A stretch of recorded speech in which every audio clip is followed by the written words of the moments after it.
Hay fotos que muestran la gran concentración de madrileños que acompañaron los restos de Pérez Galdós hasta el cementerio de la Almudena el día de su entierro, el 5 de enero de 1920. Al menos 30.000 personas acudieron a rendirle ese póstumo homenaje, según la prensa.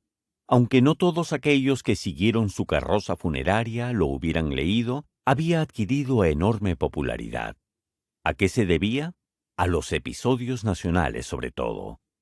Él hizo lo que Balzac, Dickens y Zola, por los que sintió siempre admiración, hicieron en sus respectivas naciones: contar en novelas la historia y la realidad social de su país.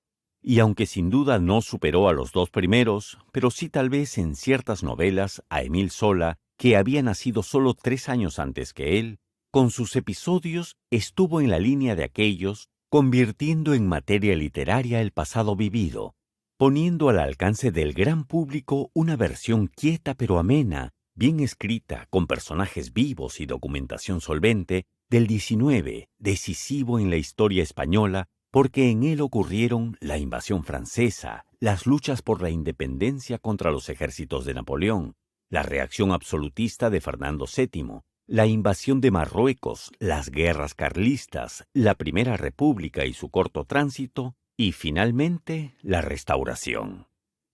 Pero a diferencia de otros países europeos como Alemania, Francia e Inglaterra, de España se puede decir que no tuvo revolución industrial y perdió miserablemente el tiempo en estos años con anacrónicas guerras de religión, quedando fatalmente postergada después de haber sido durante siglos la primera potencia europea.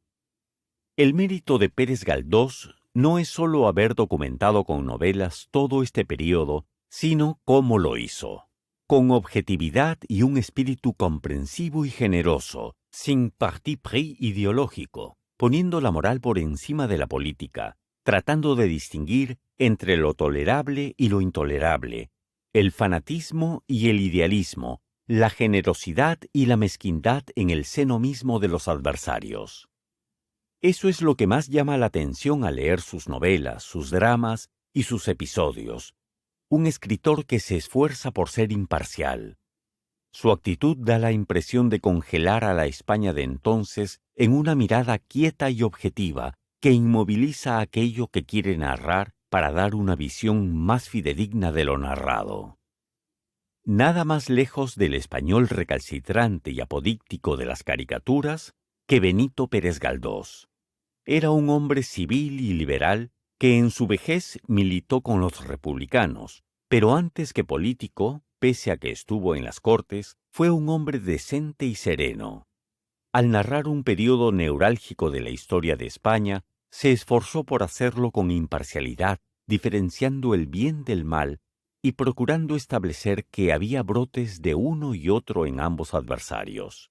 Salvo tal vez en lo que se refiere a la frivolidad de las clases altas y medias, sobre todo en la época de la Restauración, contra la que solía ser implacable. Esa limpieza moral da a los episodios nacionales su aire justiciero y por eso sentimos sus lectores, desde Trafalgar hasta Cánovas, gran cercanía con su autor. Escribía así porque era un hombre de buena entraña o, como decimos en el Perú, muy buena gente.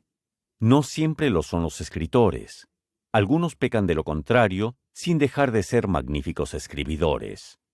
El talento de Pérez Galdós estaba enriquecido por un espíritu de equidad que lo hacía irremediablemente amable y creíble.